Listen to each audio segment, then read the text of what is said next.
Special operation ഫോഴ്സിന്റെ സഹായത്തോടെ സൈനിക നടപടി പരിഗണനയിലാണെന്ന് വാഷിംഗ്ടൺ പോസ്റ്റ് റിപ്പോർട്ട് ചെയ്യുന്നു. 12,000-ഓളം സൈനികർ ഗൾഫ് മേഖലയിലേക്ക് നീങ്ങുന്നു എന്നുള്ളതാണ്. അങ്ങനെ തന്നെ വേണം കരുതാൻ. USS ട്രിപ്പോളി പ്രത്യേക സംഘം 3,500-ഓളം സൈനികരുമായി US സെൻട്രൽ കമാൻഡിന്റെ പരിധിയിലേക്ക് എത്തിക്കഴിഞ്ഞു. കൂടുതൽ മെറീനുകളുടെ ഡിപ്ലോയ്മെന്റ് നടക്കാൻ പോകുന്നു.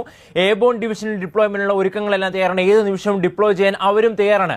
കരയുദ്ധം എന്ന് നമ്മൾ പറയുമ്പോൾ പൂർണ്ണമായി ഇറാനിലേക്ക് കടന്നു കയറി അവിടെ ഒരു വലിയ തോതിലുള്ള ഒരു മിലിറ്ററി ആക്ഷൻ എന്നതിനേക്കാൾ തന്ത്രപ്രധാന മേഖലയിലേക്ക് സ്പെഷ്യൽ ഡിപ്ലോയ്മെന്റ്, സ്പെഷ്യൽ ഓപ്പറേഷൻസ് ഗ്രൂപ്പുകളെ അയച്ച്, കമാൻഡോകളെ അയച്ച് ആ ഏരിയ പിടിച്ചെടുക്കുക, അവിടെ ഫോർട്ടിഫൈ ചെയ്യുക, അവിടെയുള്ള ഇറാന്റെ സംവിധാനങ്ങൾ തകർക്കുക എന്നൊരു ഐഡിയ ആണ് നിലവിൽ അമേരിക്ക ചർച്ച ചെയ്യുന്ന, അമേരിക്ക നടപ്പാക്കാൻ ശ്രമിക്കുന്നത്. ആദ്യഘട്ടത്തിൽ ഖാർഗ് ഐലൻഡ് തന്നെയായിരിക്കും അമേരിക്ക ലക്ഷ്യമിടാൻ പോകുന്നത്. അതിനുള്ള സൂചനകളൊക്കെ വ്യക്തമാണ്.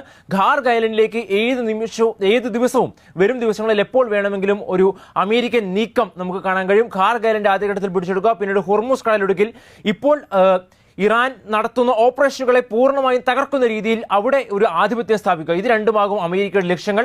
ഇതിനുള്ള ഒരുക്കങ്ങളാണ് നടന്നുകൊണ്ടിരിക്കുന്നത്. USS ട്രിപ്പോളി അതിവേഗം US സെൻട്രൽ കമാൻഡ് ഏരിയയിലേക്ക് വന്നതും കൂടുതൽ മെറീൻ ഡിപ്ലോയ്മെന്റുകൾ നടക്കുന്നതും പാരച്യൂട്ട് റെജിമെന്റ് അടക്കം തയ്യാറെടുക്കുന്നതും സ്വാഭാവികമായും ഐലൻഡുകൾ കേന്ദ്രീകരിച്ചുള്ള ഒരു ഓപ്പറേഷനാണ് സൂചന നൽകുന്നത്. കാരണം ഇറാന്റെ അകത്തേക്ക് കടന്നു കയറി ഒരു ഓപ്പറേഷൻ നടത്തുക എന്നത് ഇറാന്റെ ടെറൈൻ വലിയ ബുദ്ധിമുട്ടുള്ള ഒരു ടെറൈനാണ്. അമേരിക്കൻ സൈന്യം അവിടേക്ക് കടന്നു കയറാൻ ശ്രമിക്കുന്നത് ആത്മഹത്യാപരമായിരിക്കും. അതുകൊണ്ട് തന്നെ ഇറാൻ മെയിൻലാൻഡിലേക്ക് ഒരു കടന്നുകയറ്റത്തിനേക്കാൾ കൂടുതൽ ഈ പറഞ്ഞതുപോലെ ഐലൻഡുകൾ കേന്ദ്രീകരിച്ചൊരു ആക്രമണം ശ്രമിക്കുന്നത്. നമുക്കറിയാം, ഫെബ്രുവരി 28-നാണ് അമേരിക്കയും ഇസ്രായേലും ചേർന്ന് യുദ്ധം തുടങ്ങുന്നത്.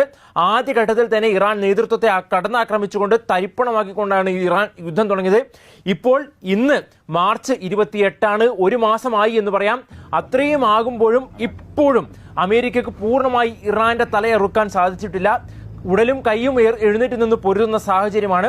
കൂടുതൽ കേന്ദ്രങ്ങളിലേക്ക് ആക്രമണം വ്യാപിപ്പിക്കുന്നു. ഊർജ്ജ കേന്ദ്രങ്ങൾ ആക്രമിക്കില്ല എന്ന് ഉറപ്പ് നൽകിയിട്ടും ഇപ്പോഴും കഴിഞ്ഞ ദിവസം കൂടി ആണവ നിലയങ്ങൾ ആക്രമിക്കപ്പെട്ടു. അതൊരു മുന്നറിയിപ്പ് പോലുള്ള സ്ട്രൈക്കായി വേണം നിലവിൽ കണക്കാക്കാൻ.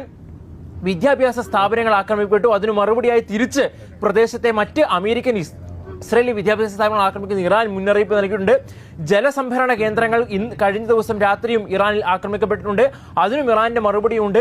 സമീപപ്രദേശങ്ങളിലെ ജലശുദ്ധീകരണ കേന്ദ്രങ്ങളടക്കം ആക്രമിക്കുമെന്ന മുന്നറിയിപ്പാണ് ഇറാൻ നൽകുന്നത്. യുദ്ധം അപ്പോൾ കൂടുതൽ കലുഷിതമാകുമാണ്. കൂടുതൽ ശ്രദ്ധ വേണ്ട ഒരു സമയത്തേക്ക് വരുവാണ്. സമാധാനത്തിലുള്ള ശ്രമങ്ങൾ മറ്റൊരു വഴിക്ക് നടക്കുന്നുണ്ടെങ്കിലും